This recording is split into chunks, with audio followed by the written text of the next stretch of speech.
Representative O'Connor, would you like to take the stage? I'd love to. Thank you, Mr. Chair.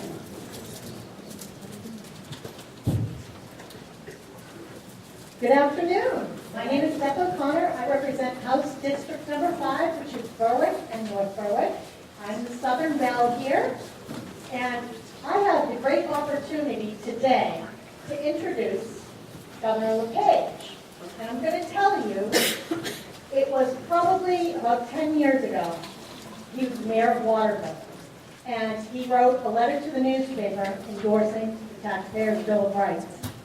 I was absolutely thrilled. Everything that he said was spot on. I knew he was a fiscal conservative, and I knew that he was the man that I wanted to run for governor. And he did. And this is what he campaigned on. A promise to improve the economy by cutting taxes, welfare, and regulations. He's accomplished much of it. In 2011, he signed a $150 million tax cut, the largest in the state's history. It reduced the top income tax rate and doubled the estate tax exemption from $1 million to $2 million. Under LePage, a 5-year limit on welfare benefits was imposed in order to stop Maine from being a welfare destination. He has made promises. He has kept promises. I had a couple of quotes from people. I'm not the only person that thinks this. This came from the Maine Retail Association. This is a real retail association. This isn't those 200 businesses that come together that aren't really business that try to trash our governor. This is what they said about what we're doing in Augusta now. The LePage proposal is a brilliant stroke of strategy. No other governor in recent memory has taken a leadership role on tax reform like this. By proposing tax reform in a budget proposal that must be passed, he is forcing the legislator to grapple with it. I can't tell you how wonderful it is to finally have a governor that has forced Democrats, Republicans, and independents to come to the table. We've had to come to the table to work for you. That quote was from this magazine, the Retail Association of Maine.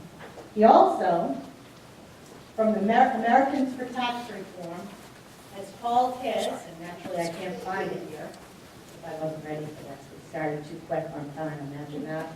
Must not be legislative time. The Tax Foundation, which was created in 1937, so this group has been around for a while.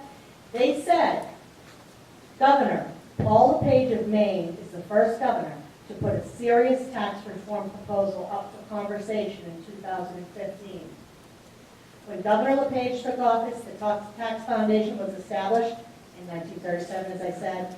Maine ranked 37th in our state business tax climate index. And during his first term, that ranking improved slightly to a 33rd.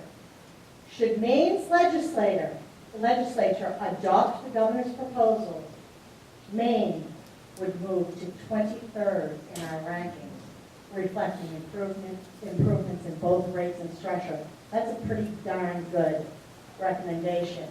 It is my honor and my pleasure to welcome the best governor that Maine has ever had, Paul Richard.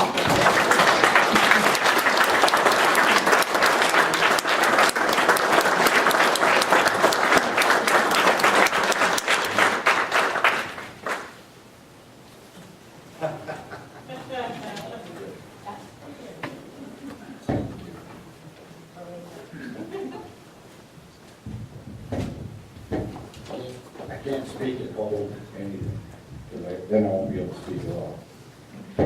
Being French, I have to use my hands. You know, Ronald Reagan once said, Republicans think that every day is the 4th of July. Democrats think it's April 15th. And I will tell you, having been governor now one whole term, there is no better truth ever spoken, because it's absolutely true. And I will give you one quote that comes from me. but this is what I found in state government. Too much money hides a lot of deficiencies. Too much money hides a lot of deficiencies. And that's why this state is so overtaxed. We are full of deficiencies. If we concentrated, if both parties concentrated on one thing, to have an efficient, effective, and accountable government, we could not only have tax cut, we could and should eliminate the income tax. This coming week, there's going to be a constitutional amendment to eliminate the income tax in the state of Maine.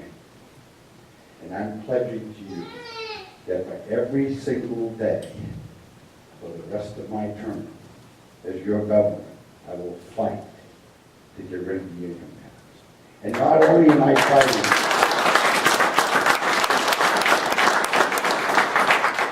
not only are we going to fight to get rid of the income tax, but I'm having a nice board made up. It's going to be one of those, you know, like when you show a movie, you bring it down, well, mine's going to come down and every name on there. And I don't care what party they're from, any name on there from the legislature that is against getting rid of the income tax will be on there so that you will know when you go to the polls in 16 that who is against you. Now, this week we got a better plan. Came across my desk. My opponents put in a better plan. A better plan is code name for let's keep Maine poor. Let's keep Maine poor. Because we have been a poverty state for 50 years, and I'm trying to make it a prosperous state. Now, right now, as I sit here, stand here, I should say, we've been trying to pass regulations. The law's passed. We passed the law. I'm just trying to get regulations passed. But best practices in mining regulations for the state. Why? Because Ball Mountain, way up north, Aroostook County, which is one of our poor counties, has $1 billion worth of gold. And we'd like to mine it. But the Democrats don't want us to mine it. Now, it's not the Democrats up north of Aroostook County, because quite frankly, John Martin's been right there working with us, trying to get it passed. trying to get the rules accepted. I put the rules in 12, they were shot down. I put them in 13, they were shot, 13, they were shot down. Put them back in 14. We passed the law in 11. And they keep throwing them out. We need you. We need you folks. We need you to call your legislators and tell them, pass the mining rules. It's important that we get in there and we mine $1 billion and we give Mainers good mining jobs. I'm so tired of listening to the Democrats talk about minimum wage, minimum wage, minimum wage. If you want the highest wage increase in the state of Maine, eliminate the income tax. It's $1.2 billion that would go to 1.3 million people. That will be the biggest single wage increase you'll ever see in this state. Now I have town managers and selectmen, and they're all crying. Oh, our poor town. We're going to lose revenue share. $62.5 million of revenue share. And they're complaining about $62.5 million, so they refuse to give you back $1.3 billion. And the reason I say $1.3 billion is we're trying to give you back $1.2 billion of residential income tax and lower the corporate tax from 8.93 to 6.75, which would give you another $100 million.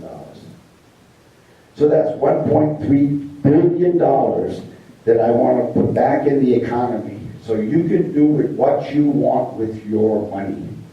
It is your money. It should not go to the Democrats so they can redistribute your wealth. Because that's what it's all about. They want to take your money and they want to spend it on their follies. That's exactly what this is all about.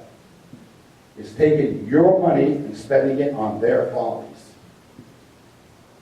Now they tell me that if I cannot call people liars.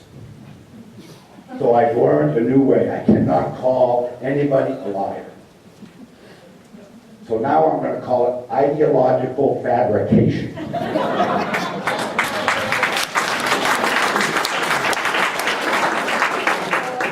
Isn't that great? Sounds good? Ideological fabrication. Because what they're telling you is not correct. It's simply not correct. Now, their plan, their new plan, and they're not even willing to give you the correct numbers. They say they have a better deal. I call it a poor deal. I call it, it's a very poor deal to keep Maine people poor. It does nothing for small business. It does nothing to encourage job creators to invest in Maine. And it raises your taxes. It doesn't decrease your taxes. It raises $120 million of revenue. That's called tax reform by my ideological fabricating partners. Believe it or not, they're making this stuff up. Maine has not been competitive in New England, in the nation, or on the world stage for many, many, many years. Our tax structure is antiquated and we're overtaxed. Our energy costs are outside of its believability. New England states, all 6 New England states, are in the top 12 of the highest states in energy costs in America. And the reason I take the top 12, because we're number 12. All the others are below us. We are the most costly region in America for our energy. Why? Because we love wind and we love sun. And we don't like hydro from Quebec, and we do not like natural gas. Because if we had a natural gas pipeline from Marcellus to Drake, Massachusetts, and we were allowed to buy hydro energy from Quebec, we could cut our energy costs, not by 10%, 20%. How about 2/3? How about going to a $30 a month electricity bill? When's the last time anybody's seen that for an average home? You know, I bought a piece of property in Booth Bay. Well, I should say that my wife did. She only gives me a little allowance, so I can't afford it. We bought some property in Booth Bay. And in the month of November, it's been a cold winter, in the month of November, we used 150 gallons of propane. So at the end of November, the week of Thanksgiving, I had a heat pump put in. And from the end of November until today, we've used 50 gallons. Think about that. Think about that. Now, if we had a natural gas pipeline, I wouldn't have needed to do that. Because we'd be getting our natural gas at the price of Louisiana's getting it right now, which is the lowest in the country. Airbus, the chairman of Airbus told me that I might be a good governor, but I'm very naive about energy. He said, you simply don't realize how much energy it takes to assemble a jet. So instead of coming to Brunswick Landing and spending roughly $200 million, maybe $300 million, they elected to go to Alabama and spend $600 million. So you say, what's wrong with their heads? And this is the answer. In Maine, the energy cost is going to cost them 15 cents a kilowatt hour. In Alabama, 4. He said they'll make it up quicker. They'll make up their $600 million investment quicker in Alabama than they could have made $300 million investment in Maine. It's just that simple. It's incredible. Young people are leaving. How many in this room have younger children or brothers, sisters, nephews, nieces that have left the state? Look at this. All I'm trying to do is keep them here. I have a son and a daughter that I'm doing everything I can to keep them here. You know, they could make a little bit less if they lived in Maine if we didn't have an income tax. The Texas Instrument purchased National Semiconductor in South Portland. I spoke to him on the phone one day and I said, what do we do to help you? And his response was, Governor, my biggest problem is to get my middle managers in our Texas plant to take a promotion and move to Maine. He said they look at Maine as an 8% cut in pay. Think about that. So these young people aren't quite as naive as we think they are. 8% cut in pay. By the way, our retirees. How many know people who were born, brought up, worked in Maine all their lives and now are retired, and you see these empty seats, they're all in Florida, they don't come back till May. How many of you know some people like that? Everybody. Because that's what we're doing. Incidentally, who brought income tax to Maine? Governor Curtis. Yeah. Where's he today? He's in Florida.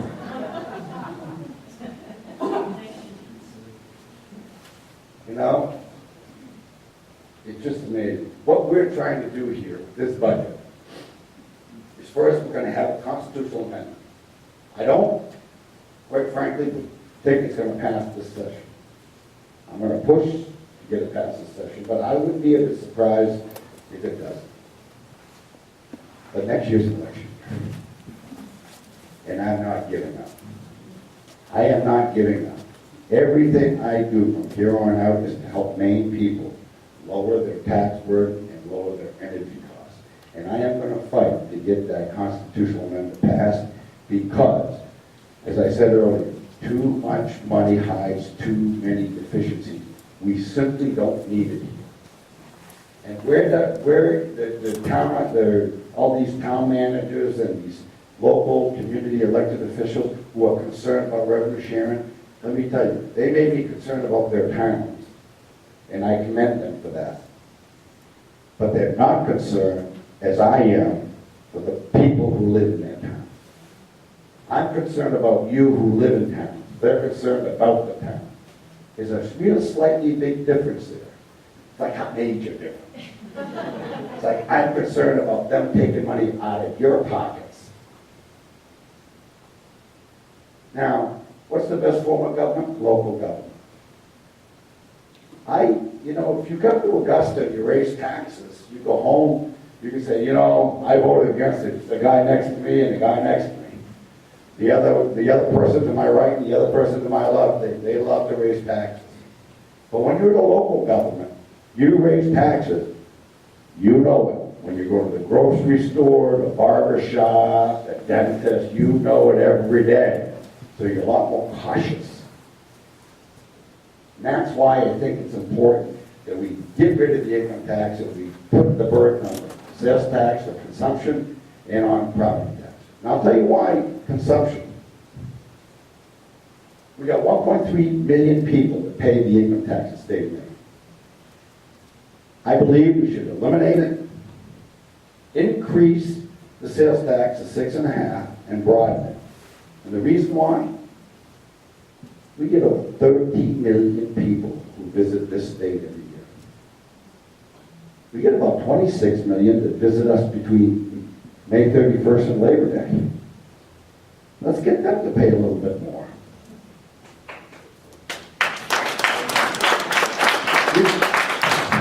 people say, oh, they're not gonna come. You say, go to Florida and see if that works out.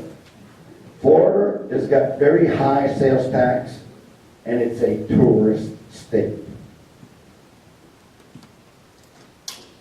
So it doesn't work that way. But people will leave if you take money out of their income, particularly if they're fixed income they want to live on.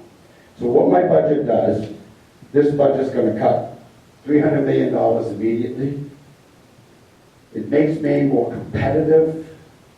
We will have cut, when this passes, we will have cut the income tax by 40% to 2011.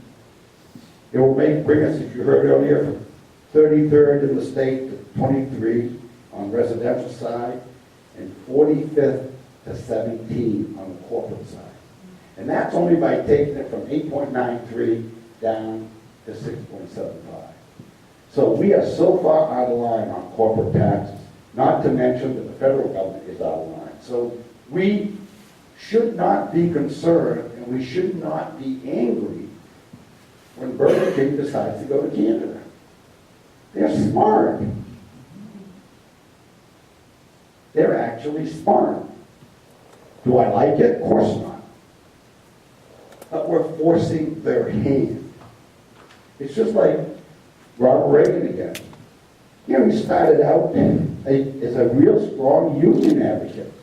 And he said, I didn't leave the Democratic Party. They left me.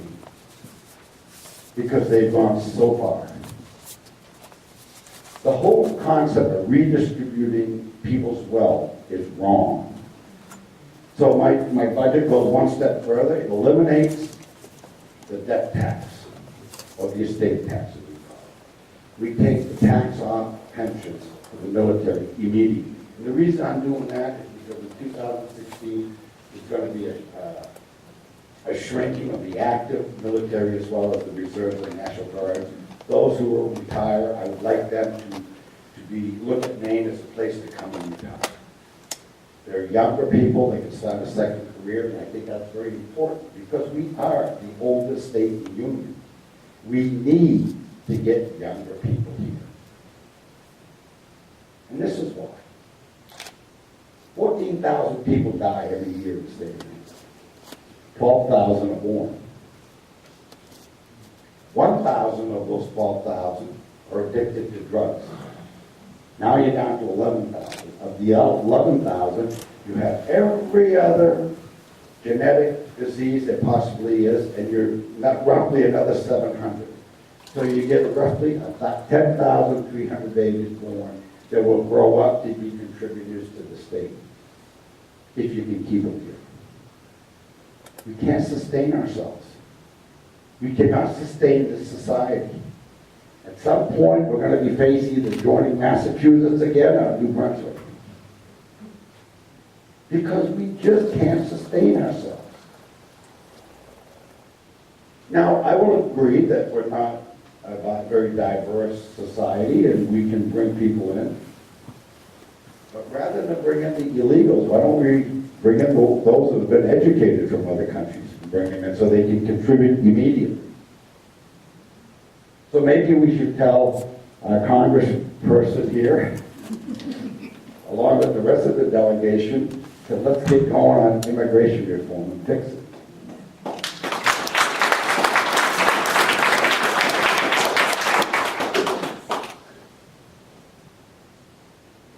You know, what we want to do here is, make no mistake about it, is to eliminate the income tax. This year is $300 million. Then next year I want to go to 4%. I don't like supplementals, but I really need some activity in the economy to show that it can be done. And once we get it down to 5.75 and the economy grows, then we can go to 4. And rather than do it like some other states have done it, they do it all at once and then they get in trouble. I'd like to do it sort of in stages. Do it over time, and we can absorb it every year.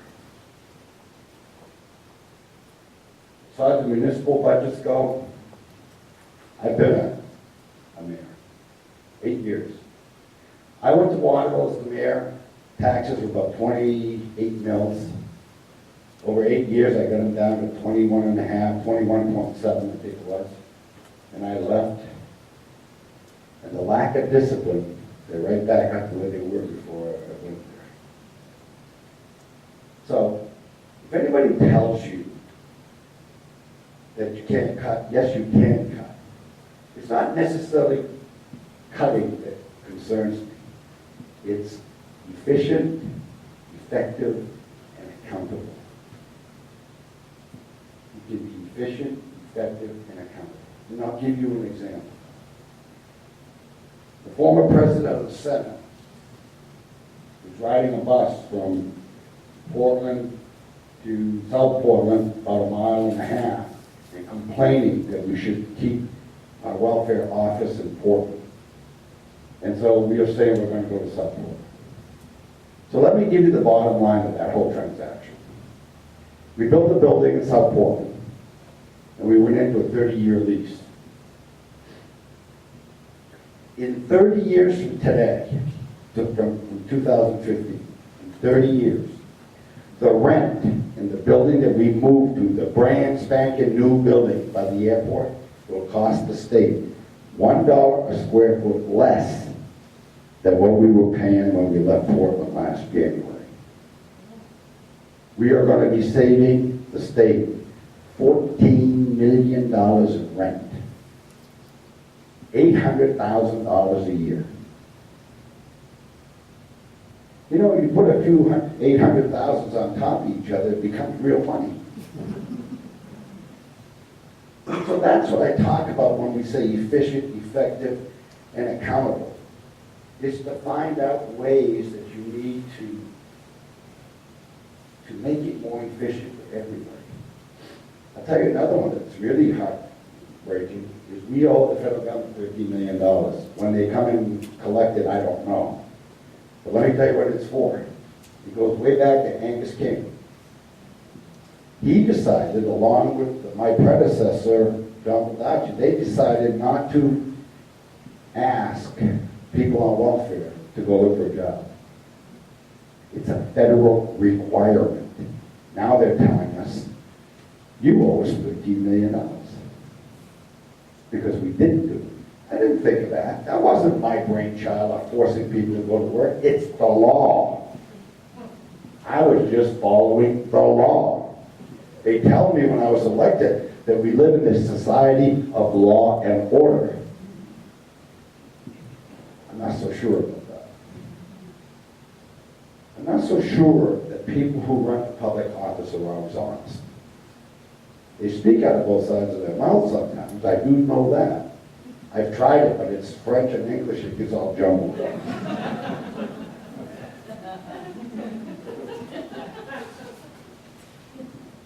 Now, for all my municipal friends who are elected officials in municipalities, we did not take away revenue share. It's still in the budget. But I changed the name. What we did, we're calling it, we doubled the homestead exemption for people over 65. And we tripled the property tax fairness credit. Now, the property tax fairness credit goes like this. If you own a home and you're on fixed income and your taxes are going up, that's what the property tax fairness credit is for, is to allow us, the state, to send you the money instead of the city, so you can pay your taxes. So what I told my friends, the ideological fabricators, I told them that if you're going to take grandma's money, you do it. I'm not. I'm not going after that money. If they want to take it away from the elderly and those on fixed incomes, they can go ahead and do that. But remember their names, November of 2016. And I will have a nice poster that will have all their names on it. And what they do on election day, usually, at least when I was mayor, they were doing it. The kids from Colby would come down to vote because they'd register the day of the election. And they'd have little white papers with people's name on it. And they'd look on the ballot for that name. So we can do that too on election day in 2016. We can give everybody a little names of who not to vote for. In closing, I just want to say this. People accuse me of being not politically correct, being brash, and I am not politically correct, and I'm not going to make any apologies for it. But they should apologize to you for taking money they don't need from you for their own follies. And that's been happening for years. And what I ask you all today is very simply this. Call your legislator, call your senator. I'm not saying you have to agree with me, but call them and tell them where you stand. Tell them if you agree with the governor, get rid of the income tax. If you don't agree with the governor, you tell them that you don't agree with the governor. But tell them something. Because without your help, you will be paying. Your children will be paying. And your grandchildren will be paying income tax forever. And it's time it goes away. Alaska's profitable, South Dakota, Texas, #1 state in the union, Arizona, Nevada, Wyoming, Florida. These are all non-tax states. Wyoming's got $90 billion in the bank. They don't have an income tax. There's no reason we need an income tax. They have oil, we have tourists. And incidentally, we have some more tourists than many. And I love them in the summer, and I'm glad in the fall. So while they're here, I ask that we simply ask them to pay a little bit more to enjoy what we provide for. And with that, thank you very much.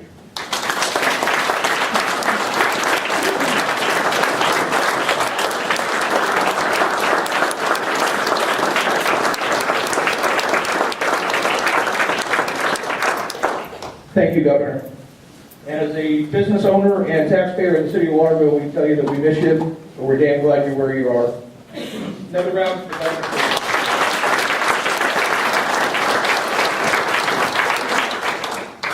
Now we're supposed to introduce a gentleman that doesn't really need any introduction. I'd like to ask Director Emeritus of Maine Taxpayers United, John Frary, to come up and have a few words.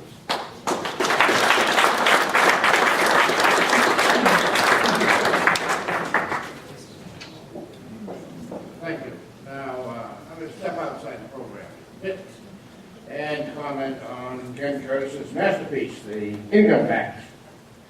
At the time it was passed, the top rate was on incomes of $300,000.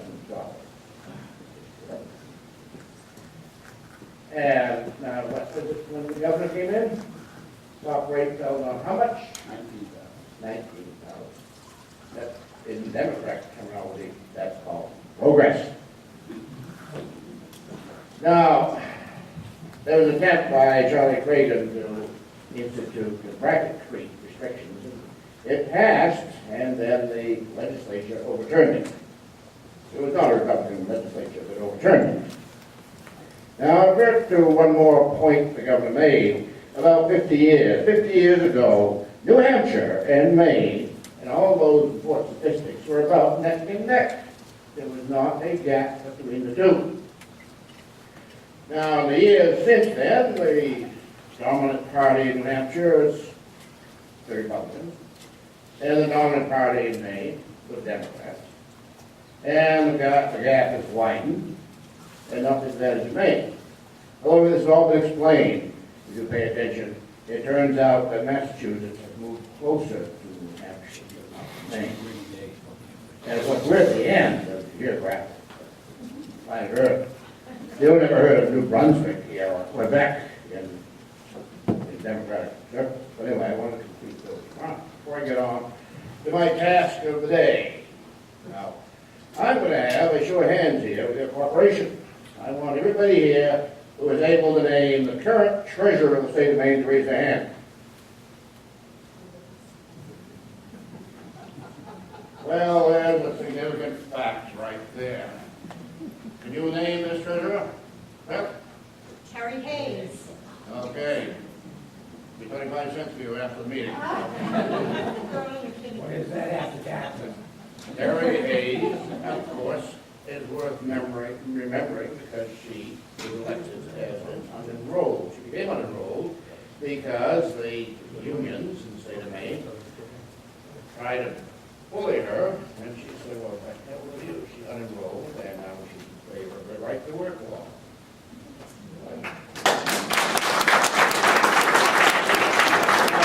I've already made a point about Bruce Poliquin's service as treasurer of the state of Maine. He took this office, which otherwise resides in obscurity, and brought it out to the fore, so it became a crucial player in the governor's first term. Both by, above all, bringing some order to the pension system, something that virtually every state had to do, not just Maine. The Illinois put it off by jacking up the income tax of the individuals of the state, and now that governor's gone, and they're now wrestling at last with the pension problem, because it won't go away by raising taxes. They've proved that. Huge increases in taxes. So there's Bruce Poliquin playing his role in making the office significant, and also in cleaning up the mess in the housing department. Yeah, excellent service, for which we are all grateful. Now, he ran, as you know, for governor, and with enormous energy and considerable expense, and managed to beat out Matt Jacobs. So the question is he all in now? For all that energy and expense? Maybe he's going to retire from politics? No, he shows up next I see him working and working hard for the election of his former rival, LePage. And then he becomes the treasurer, which under him, as we say, is not a sinecure anymore, but an important part of the state government. It's now more or less scheduled to recede back into obscurity. And after an attempt to become senator, he did a little bit better, but not very well. Didn't discourage him. So now finally, he is a representative in the 2nd District. A position which somehow I failed to get in 2008. Possibly because I didn't particularly